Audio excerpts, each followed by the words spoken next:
Araw mga kaibigan.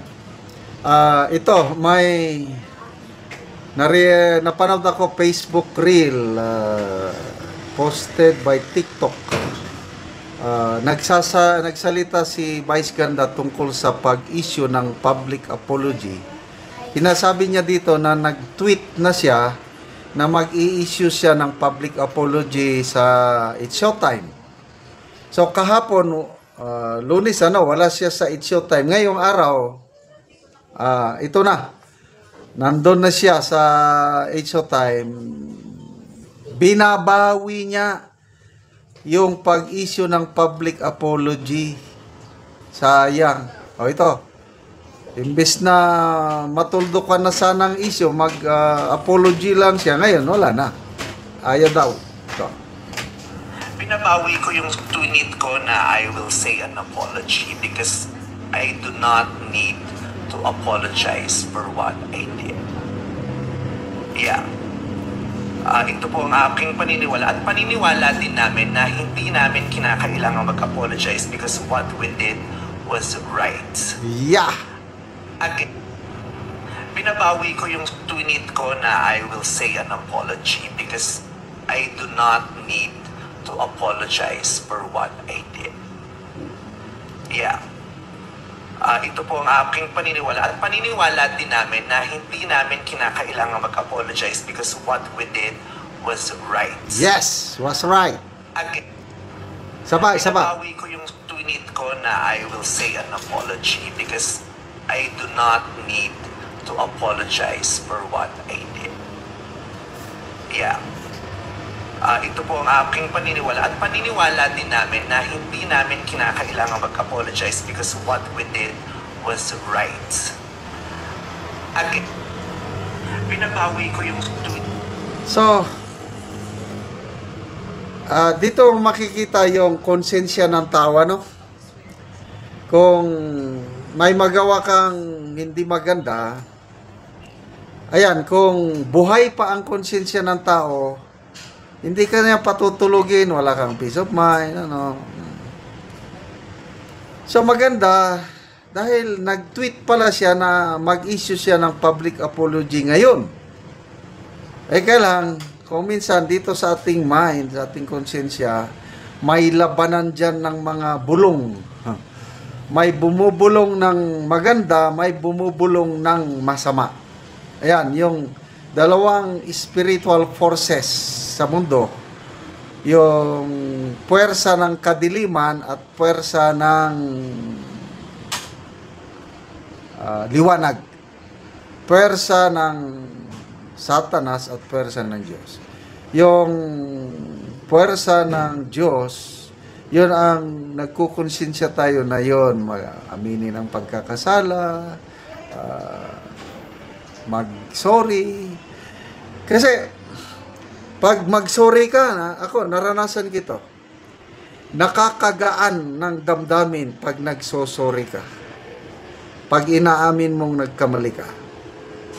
Kailang, naranasan ka na yung gamitin ko yung pride.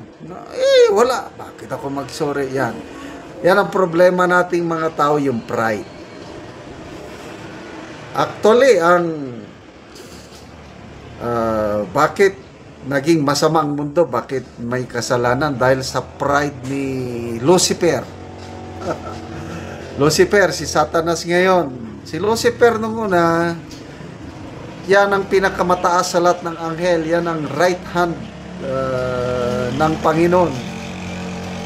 Maganda pa ang mundo nung una. Kaya lang, dahil sa pride ni Lucifer, gusto niyang pantayan o higitan pa ang Diyos. Kaya, ayun, nag-rebelde siya. Kaya, so pride. Anyway, kanya-kanyang decision talaga niyan. Basta ang akin, sa lesson ko na sa buhay, I'm turning 66 next month. Pag nagkamali, Pag ang konsensya ko sinasabi na mali yung ginawa mo, humingi ka ng apology, talagang gagawin ko talaga. Dito sa relationship namin sa aking wife, sa aking mga anak, sa community, there's nothing, walang mawawala sa atin pag humingi tayo ng sorry. Kasi nga, hindi naman tayo perfectong mga tao. Nagkakamali araw-araw, nakakapagbitiw ng salita na although hindi natin sinasadya, yun pala nakasakit na sa damdamin. Example, sa akin, sa aking wife, nasaktan ko ng damdamin, sa aking mga anak, sa aking mga relatives ko, kaibigan. Hindi ko sinasadya, kailan likas nga tayong makasalanan dahil sa ating pride, kung masalita natin, yun. Kailan once na ipinakita sa akin na nasaktan sila o napakaganda yung humingi ka kaagad ng patawad.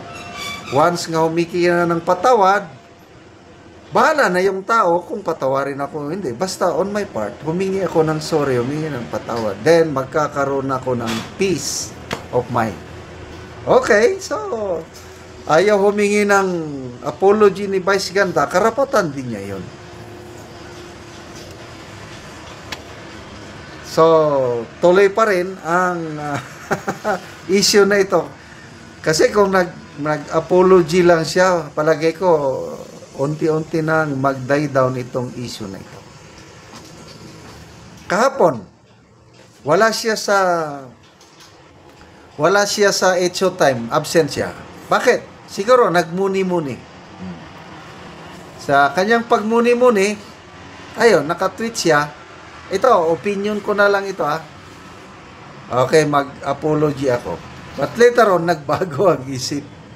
Siguro may bumulong sa kanya. Ito, wag mag-apology, pabayaan mo lang sila. Deadmahin mo lang. Sige. Sa dami naman ng followers niya. Ilan na ba? From 20, naging 19 million na lang. Nabawasan pa ba? O, I don't know. Hindi ko na na-monitor. Basa tayo sa issue. Princess Davis, sabi, si Bayani Agbayani o Roderick Paulati ang totoong komedyante. Nagpapatawa ang tao ng di gumagalit ng ibang tao para lang makapagpatawa. June, itak. Feeling entitled ang baklang ito. Di ba pwedeng magpatawa na walang iniinsulto? Kasi nga, meron na siyang record tungkol niyan si Jessica Soho, ilang years nang nakakaraan. Ngayon, inulit na naman niya. Laila Bautista, hindi ka mag-apologize dahil bastos ka at wala kang pinag-aralan, wala kang moral. Bastos din. Si Zorik Onin, masama ang budi. Sana mawala kung meron ka, makarma ka sana. Yun na. Good luck sa iyong showbiz career, Vice Ganda. Okay, salamat mga kaibigan sa inyong pagsubaybay sa ating channel.